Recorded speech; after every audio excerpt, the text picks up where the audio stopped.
Hello, Peter here, your Pinoy accountant. And in today's video, we'll talk about itong income payees sworn declaration of gross receipts or sales.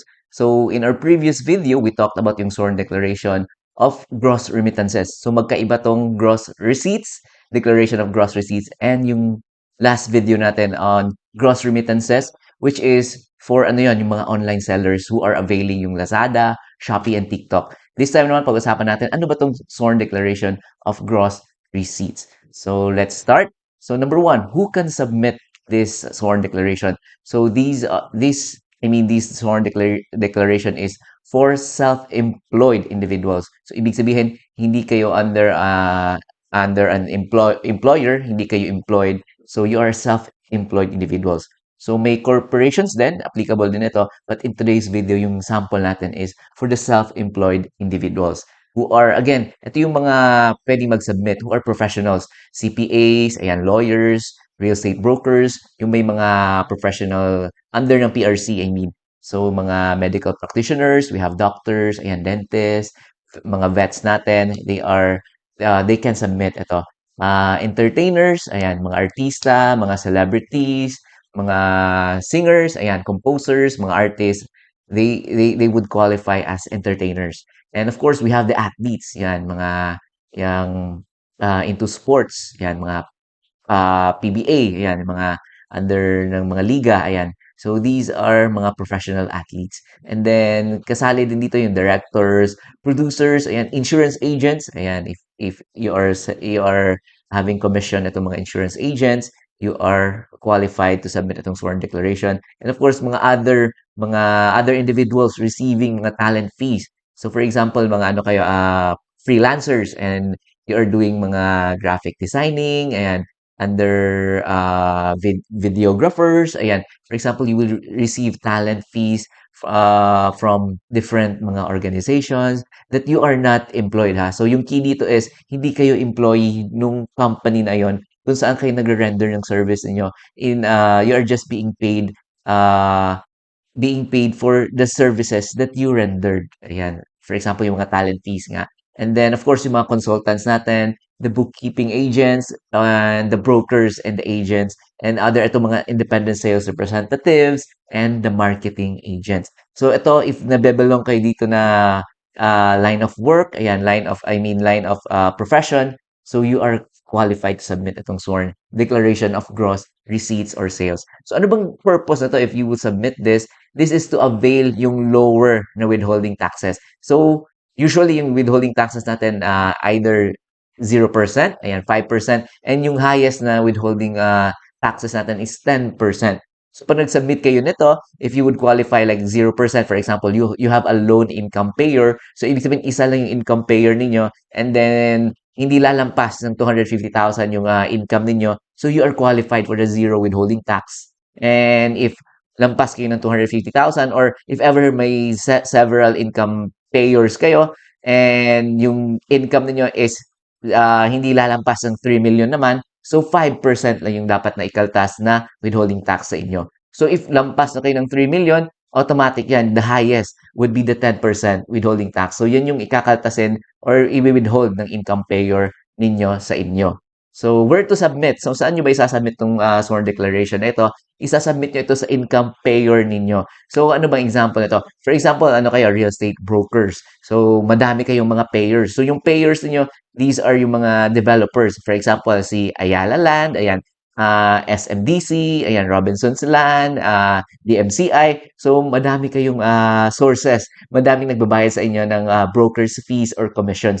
So, iba-iba. So, you have several payers, kumbaga. So, doon nyo isasubmit sa office nila. For example, kay Ayala Land, magsasubmit kayo ng sworn declaration. Kay SMDC, magsasubmit kayo ng sworn declaration. So, hindi kayo directly kay BIR magsasubmit ng inyong sworn declaration. Because yung income payer ninyo, sila yung magsasubmit na to kay BIR, and sila na din magsasummarize ng kanilang mga nasubmit na mga sworn declaration. So, kailan ba yung deadline? So, yung deadline ni BIR is January 15. So, that is, kailan? Malapit na. That is tomorrow na pala, January 15.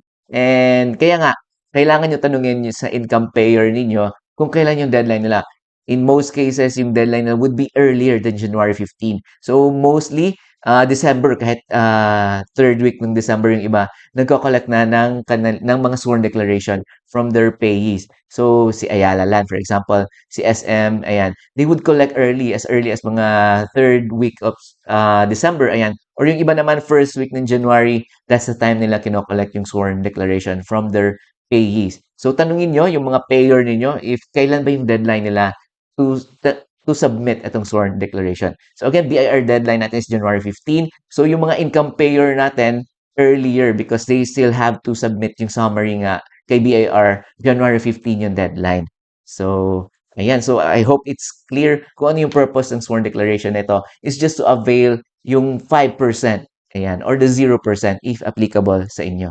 So next natin is magsasample na tayo paano ba fill outan yung form na ito, the sworn declaration of gross receipts for the sales. So yung example natin for today is the income payee sworn declaration with several income payers. So madami siyang income payers, hindi lang isa because in most cases, ganito naman yung what is happening. For example, broker ka or doctor ka, madami kang hospitals na siniserve or nagre-render ng inyong service. So, ayan. So, to fill out this form, ilalagay ko lang sa ating website. You can go to our website, www.pinoyaccountant.com/download so that you can download itong Word file na ito. So to fill out this form, kailangan nyo lang fill outan yung details nyo. Again, you check your certificate of registration because yung address, yung TIN ninyo, nandoon yon. So ito, let's start. So ilagay lang yung name ninyo. I mean, pag i-type nyo directly dito, for example, Monkey D. Luffy. Ayan, Monkey D. Luffy. Ayan, kita nyo, yung Word file natin is, medyo na-rearrange siya or hindi na siya yung tamang, because na-adjust yung mga underline, ayan, yung mga, yung mga spaces kung saan yung mag-fill out. So, I suggest, what you would do is, insert kayo ng text box. Ayan, click nyo itong insert, and then text box, and then, ito, draw text box. Tapos, lagay nyo dyan. Ayan. And then type nyo, piliin nyo, usually 9 yung ginagamit ko. So that mas smaller siya because konti lang yung space na nakalagay dito, di ba? So for example, yan, Monkey D. Luffy. So ayan, na-type nyo na. And then kita nyo may outline siya, di ba? So yung gagawin niyo is i-click niyo yan, i-click niyo and then punta kayo dito sa shape format and then dito sa shape outline, ayan, no outline yung piliin niyo and then sa shape fill naman, again, no fill din yung piliin niyo so that pwede niyo na siyang i-drag, di ba? So hindi yung ano natin yung Word file itself, ayan yung format niya, I mean, ganun pa din, hindi siya ma-rearrange. So ayan, so yan yung ating technique, use text box. So ito, ayan, fill outan nyo lang yung name nyo, Monkey D. Luffy, and then citizenship, ayan, Filipino of legal age. Married to, lagay nyo if may spouse, and if hindi naman not applicable. And then yung residence address niyo lagay nyo dito, permanently residing at, ito, One Piece Island, BGC Corporate Center, Global City, Taguig City, with taxpayer identification number. So lagay nyo yung TIN nyo. I-check nyo again yung certificate of registration niyo. And then after having been duly sworn in accordance with law, hereby depose and state. So number one, that I derive, ito, my income. Ayan, I derive, ito, may space dito. Usually professional yung nilalagay dito. Professional, either ano man kayo, license or non-license. Ayan, you can put there professional. So if business naman, if you have this business, if may ano kayo, DTI, ayan, if your company, yan, may company kayo na hindi corporation, sole proprietorship, ayan, you can put their business. But in most cases, usually sa ating yung mga freelancers, ayan, sa ating mga professionals that have several mga income payers, ayan, professional na yung ilalagay natin diyan. So hindi siya masyadong nagma-matter actually. Professional income, ayan, from various income payers and my registered business address is at, so ilagay niyo yung address na naka-indicate sa inyong COR. So and then number 2 na tayo, that for the current year, so current year natin is 2026, so hindi to 2025. So for the 2026, ayan, nakalagay lang dito, you will project that your gross receipts will not exceed 3 million and that I am a non-VAT registered taxpayer.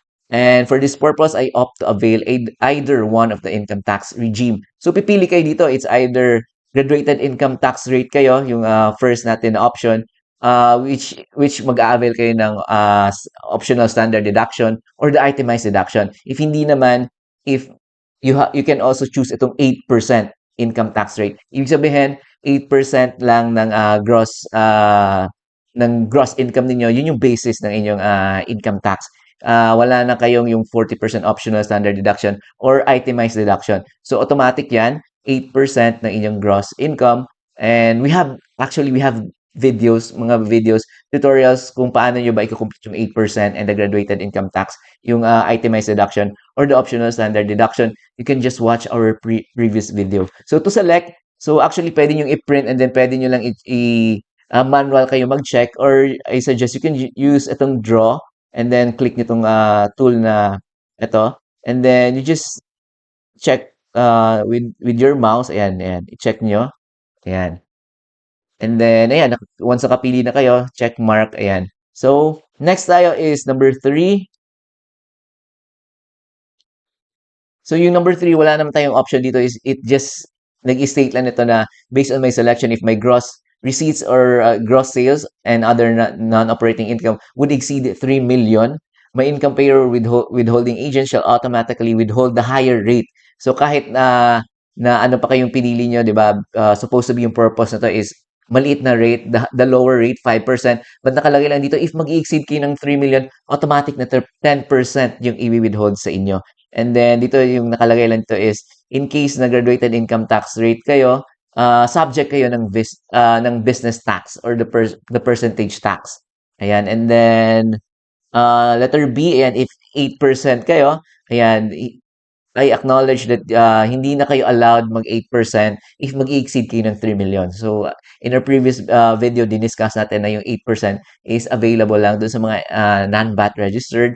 And of course, if yung income ninyo ay hindi mag-exceed ng 3 million. So, if nag-exceed na yon, ayan, so graduated income tax rates na yung applicable sa inyo. So, number 4, that I execute this sworn declaration in compliance with the requirement prescribed under, this is section 2, actually, if you would read the Revenue Regulations number 11-2018. So, ito yung applicable na RR for this requirement.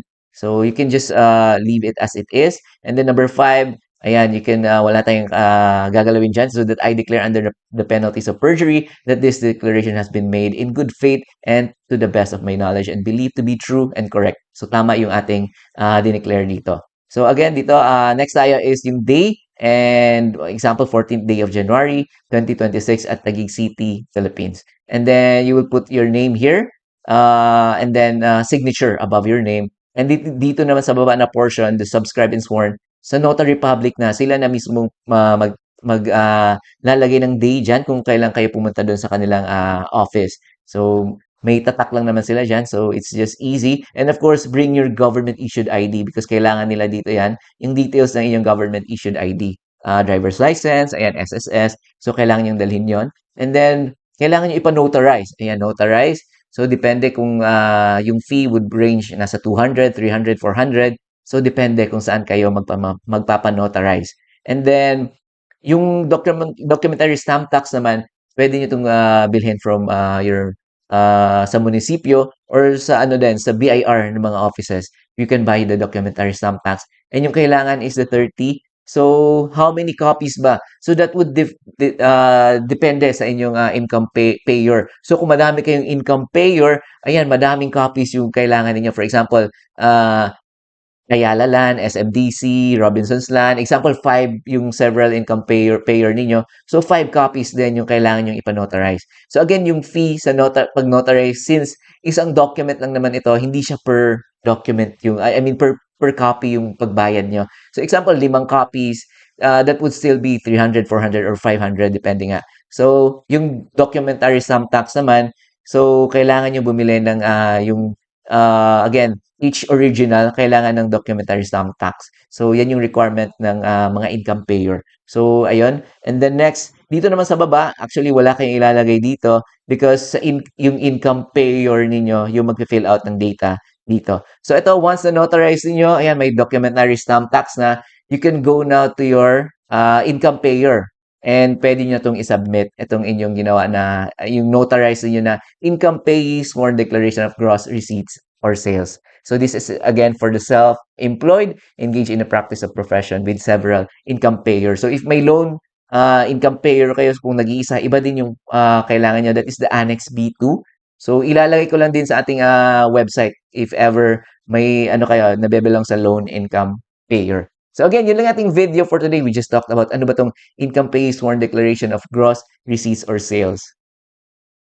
So again, yun lang ating video for today. So if again, yung tatandaan lang ninyo is if you belong in this itong mga nabanggit natin na profession, ayan, if professionals kayo and you are rendering your services, your practice of profession, ayan, medical practitioners, entertainers, insurance agents, ayan, lahat nagre-receive ng talent fees, consultants, bookkeepers, ayan, independent sales representatives, and the marketing agents, you can submit itong sworn declaration of gross receipts so that yung purpose nito is to avail of the lower withholding taxes, 5% or the 0% if applicable. So again, yun ang ating video for today. And if may mga tanong kayo, just comment down below. And if you would want to support our channel, if gusto nyo mag-donate, you can just go to our website, www.pinoyaccountant.com/donate. Again, super thank you sa mga nag-donate.